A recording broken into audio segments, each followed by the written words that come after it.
नमस्कार दोस्तों, मैं हूं रवीश कुमार।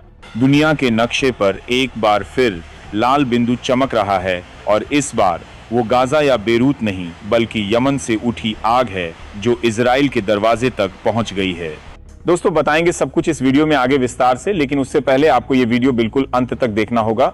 वीडियो शुरू करने से पहले आपसे हमारी एक छोटी सी अपील है, वीडियो को लाइक और शेयर कर दीजिए, चैनल को सब्सक्राइब करके घंटी जरूर दबा लीजिए और आप हमारी ये वीडियो कहां से देख रहे हैं इस वीडियो के नीचे कमेंट सेक्शन में जरूर लिखें।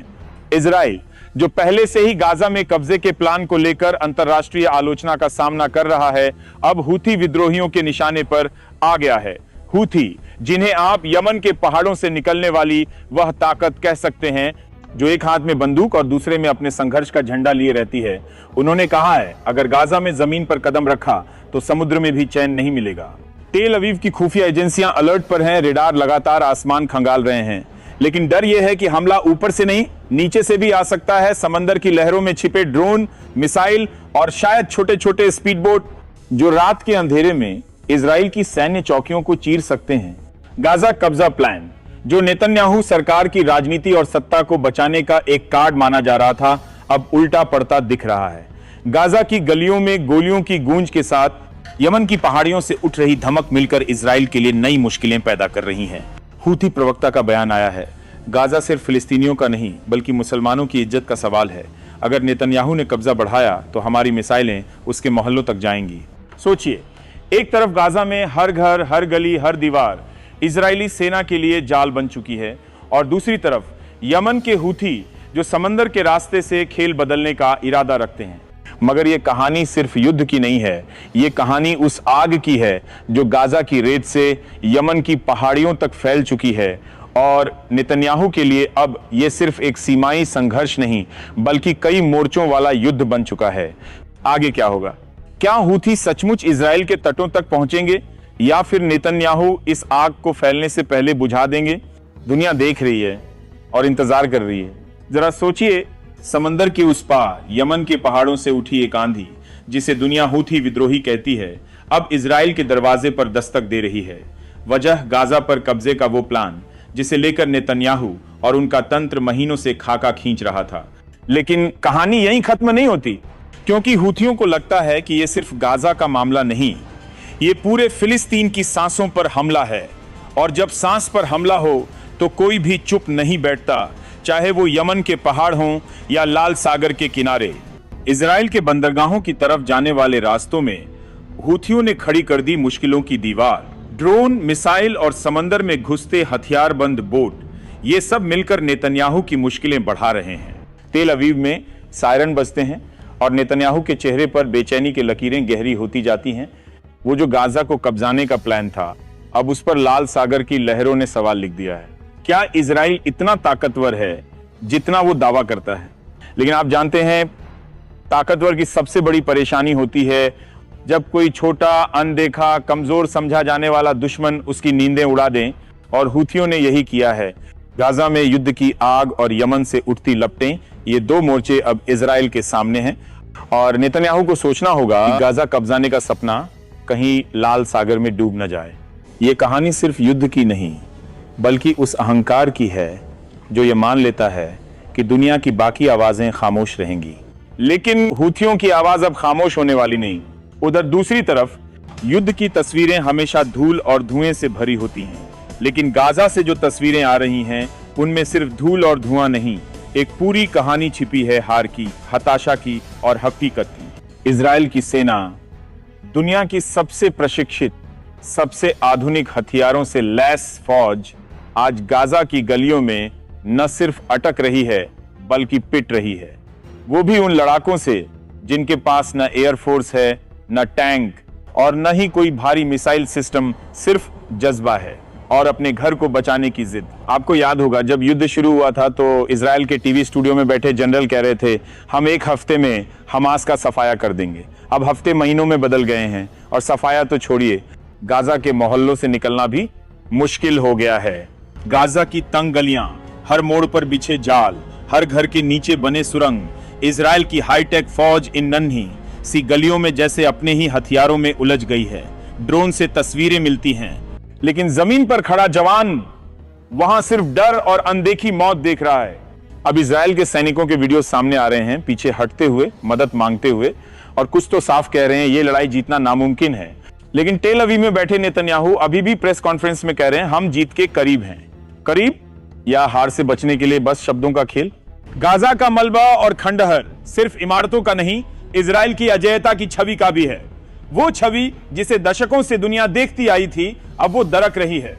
और इतिहास में ये तस्वीरें दर्ज होंगी कि एक छोटे से शहर ने अपनी तंग गलियों और अडिग हौसले के दम पर दुनिया की सबसे ताकतवर सेनाओं में से एक को रोक दिया। मैं रवीश कुमार गाजा के मलबे के बीच आपको सिर्फ युद्ध की नहीं, सच्चाई की तस्वीर दिखा रहा हूं, क्योंकि सच कभी कभी बंदूक से भी बड़ा हथियार होता है। इजराइल की वो सेना जिसके बारे में कहा जाता था कि वो कभी हार नहीं मानती, आज उसी सेना की सांसें फूली हुई हैं। गाजा वो जगह जो दुनिया के सबसे घनी आबादी वाले इलाकों में है, जहां हर मोड़ पर दीवारें हैं, हर दीवार के पीछे एक कहानी है और हर कहानी के पीछे गुस्सा, गम और जिद है। इजरायली टैंक और बख्तरबंद गाड़ियां यहां दाखिल तो हुई, लेकिन जैसे जैसे आगे बढ़ी, सड़कें उनसे सवाल पूछने लगीं। तुम यहां क्यों आए हो? हमास के लड़ाके, जिनके पास न भारी हथियार हैं, न आसमान से बरसते बमों का सहारा, लेकिन जिनके पास है अपने घर की मिट्टी बचाने का इरादा। गली गली में वो सामने आए और इजरायली सेना, जो दुनिया की सबसे आधुनिक तकनीक से लैस मानी जाती है, बार बार पीछे हटने लगी। दृश्य ऐसे हैं मानो कोई शेर अपने ही पिंजरे में फंस गया हो। ड्रोन गिर रहे हैं, बख्तरबंद गाड़ियां धधक रही हैं और जवान जिन्हें आदेश मिला था गाजा पर कब्जा करो, अब रेडियो पर कह रहे हैं हम यहां फंस गए हैं, मदद भेजो। इस बीच तेल अवीव की सड़कों पर चुप्पी है। नेतन्याहू के चेहरे पर चिंता की लकीरें हैं, लेकिन वो प्रेस कॉन्फ्रेंस में अब भी वही पुराने वादे दोहरा रहे हैं, हम नहीं रुकेंगे। लेकिन जमीन पर हालात कह रहे हैं तुम पहले ही रुक चुके हो। गाजा की दीवारों पर लिखी इबारत शायद अब और गहरी हो रही है। ये हमारी धरती है और हम इसे छोड़ेंगे नहीं। और इजराइल की सेना इतिहास में पहली बार अपनी ताकत के बावजूद थक चुकी है। हार शायद बस ऐलान होने का इंतजार कर रही है। उधर दूसरी तरफ दोस्तों, ये है वो खबर जो टीवी की बड़ी बड़ी बहसों में शायद ही जगह पाए, क्योंकि वहां आपको रॉकेट के रंग और मिसाइल की रेंज तो मिल जाएगी, लेकिन इस तरह की खबरें जो हथियारों के असली रास्ते दिखाती हैं वो गायब रहती हैं। इटली के एक बंदरगाह पर खड़ा था सऊदी अरब का जहाज। कहा जाता है कि इसमें भरे थे हथियार जिनका गंतव्य था इजराइल। लेकिन दुनिया की राजनीति में जो डील पानी पर तैर रही थी वो अचानक लहरों में डूब गई, क्योंकि इटली ने उस जहाज को घेर लिया और हथियार अपने कब्जे में ले लिए।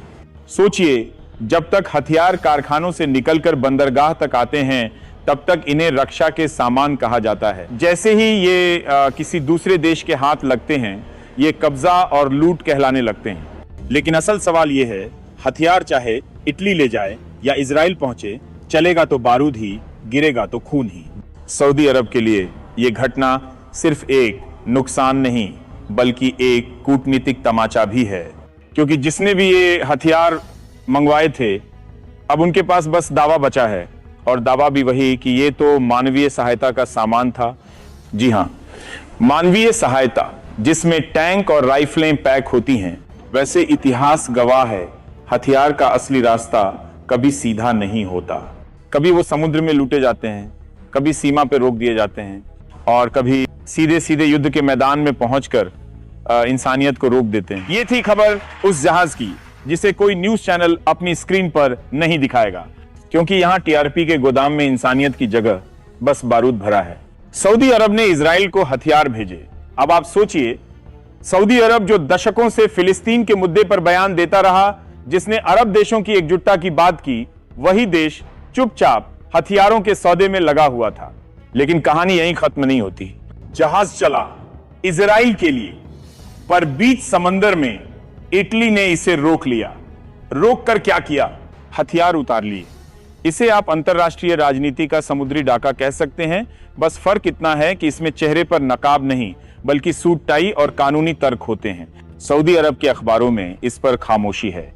इजराइल के चैनलों में इसे छोटी सी घटना बता दिया गया, और हमारे यहाँ यहाँ ये खबर शायद आपके मोबाइल के कोने में किसी छोटी सी नोटिफिकेशन की तरह दबी रह जाएगी। दोस्तों, ये दौर ऐसा है जहां हथियारों की आवाज़ा इंसान की आवाज़ा को दबा देती है, लेकिन जो जहाज़ा लूटे जाते हैं वो सिर्फ माल नहीं खोते, वो देशों के नकली चेहरों को भी उजागर कर जाते हैं। बाकी आप सोचते रहिए कि जब समुद्र में भी भरोसा नहीं तो जमीन पर किस पर हो।